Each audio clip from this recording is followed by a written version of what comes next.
regresemos ahora al tema del estándar probatorio.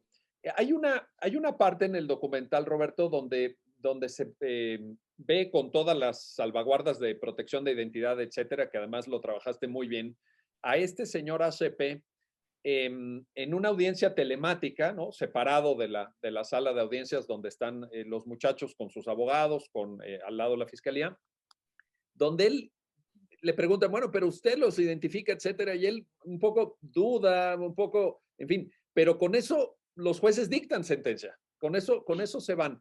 ¿Cómo queda ahí el estándar probatorio que hace, y lo digo porque hace alusión al título que le pusiste al documental?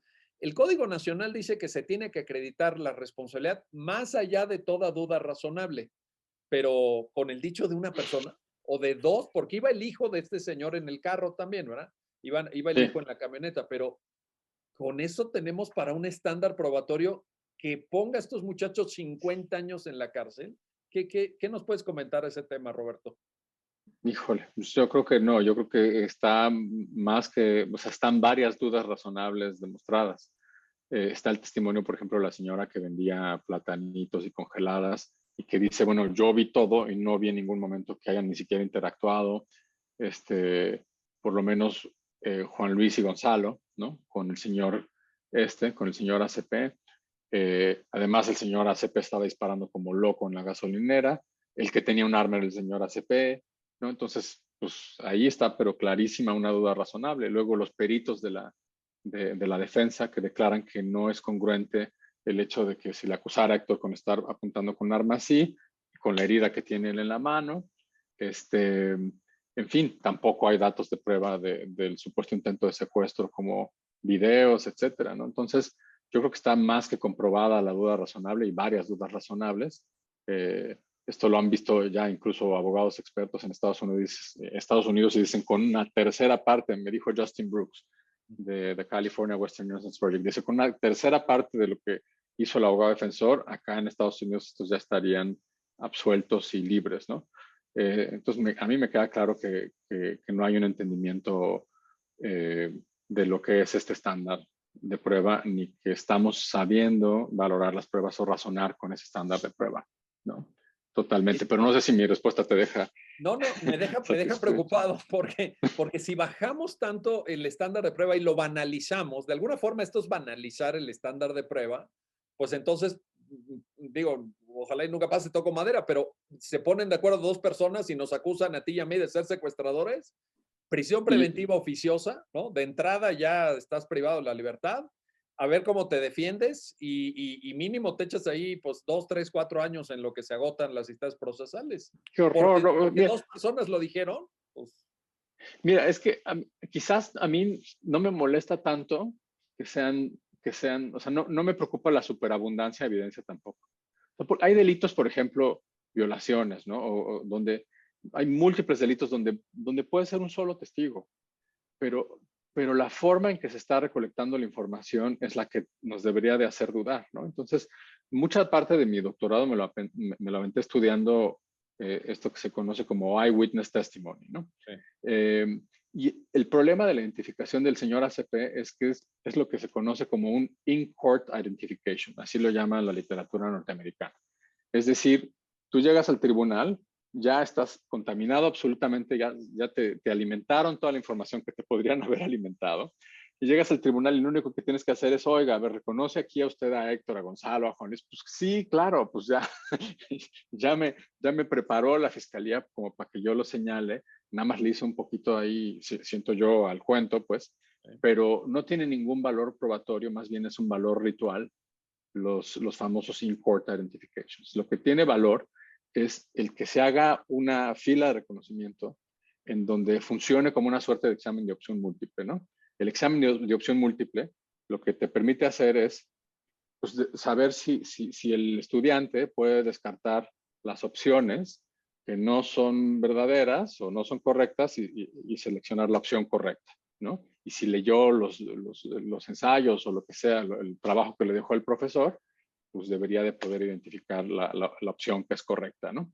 Pero ¿qué pasa si haces una fila de identificación en donde hay puros policías y una sola persona que tiene apariencia de imputado?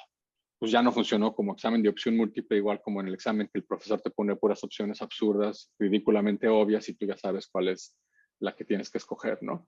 Entonces, si no te permite realmente poner a prueba una hipótesis de ese tipo, pues no funciona. Y cuando tienes fiscalías que no tienen la intención de averiguar la verdad, sino más bien tienen la intención de cuadrarte el delito, pues eso es lo que es preocupante en sí, o sea, porque tú puedes entrevistar a un niño, el niño te puede narrar que sí, lo violó, qué sé yo, el padrastro, estoy inventando, ¿no? Pero si el testimonio está bien recabado, si el niño fue bien entrevistado, si hizo un registro fidedigno, podría bastar el testimonio de un niño para generar una sentencia condenatoria contra el que lo violó, ¿no? Entonces, estos criterios como de tantos testigos o muy pocos, no es eso lo que a mí me preocupa. Lo que me preocupa es esto que estoy narrando, ¿no?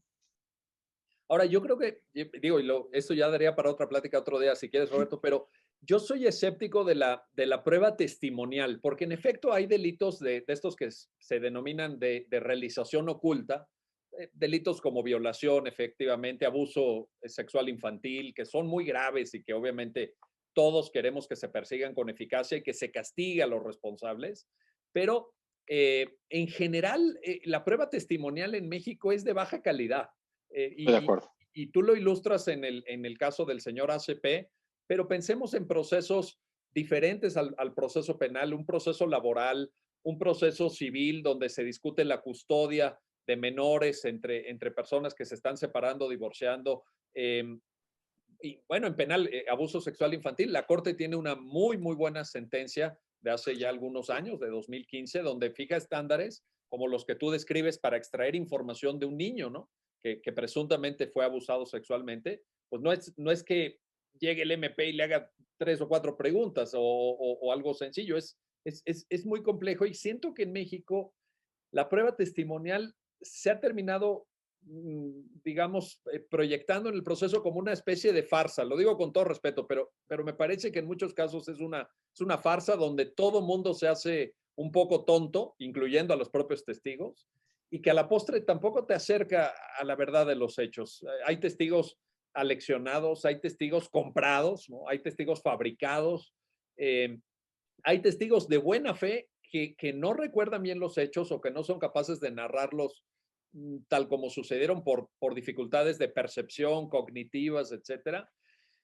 No sé, la prueba testimonial. Es que estoy de acuerdo contigo, o sea, estoy de acuerdo contigo completamente, ¿no? Y creo justamente hace 10 años, cuando estábamos discutiendo la reforma de los juicios orales, la pregunta, olvídate de los testigos por un momento, la pregunta era, ¿qué diablos pasó en el juicio? Lo que argumentábamos con presunto culpable era, oye, pues no sabemos ni siquiera qué dijeron los testigos. Olvídate en la realidad, ¿no? O sea, olvídate, es qué pasó en el juicio. ¿Qué dijo realmente el testigo acusador durante el juicio? Y lo que vimos en presunto culpable es que el juez, pues a veces recogía algunas frases, si el litigante hacía una pregunta, el juez la cambiaba, si no le gustaba la respuesta del testigo, la modificaba tantito. Y es muy notorio en el documental, la edición que hicimos era para hacer evidente esta discrepancia entre lo que se apuntaba en el expediente y lo que se decía en realidad en la audiencia.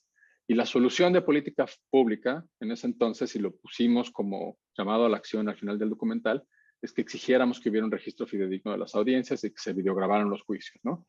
Y hoy eso es una realidad. O sea, logramos, el registro de las audiencias se volvió fidedigno. Y yo creo que la idea funcionó. Y entonces tenemos juicios orales ya registrados de manera fidedigna. Y la misma idea la podríamos ir llevando hacia atrás o hacia arriba en el río o hacia atrás en el proceso penal.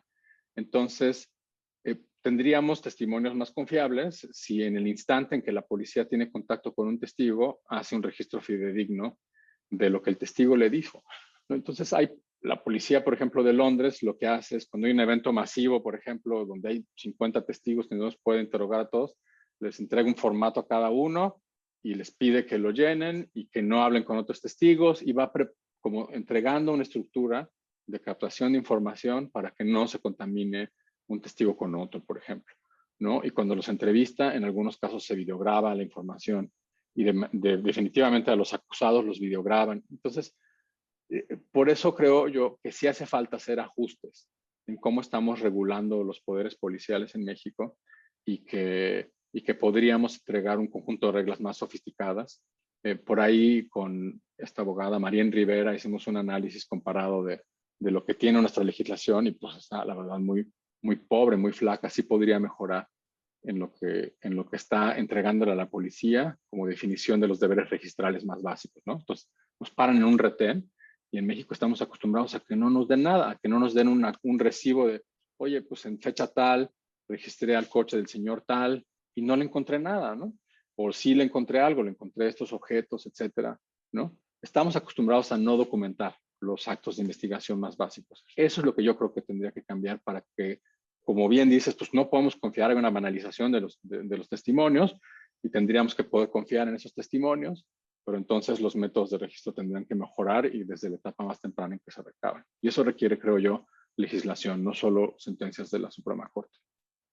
Oye, coincido totalmente con esto y cuanto más nos remontemos hacia el inicio de la investigación, mucho mejor, incluso que los policías porten cámaras individuales, como sucede en otros países, donde se vea su aproximación al lugar de los hechos, cómo practican la detención, cómo suben a la persona a la patrulla, en fin, todo eso sería una documentación de grandísimo valor que elevaría la exigencia, pues, de que se hicieran las cosas bien y de que no se hicieran al ahí se va.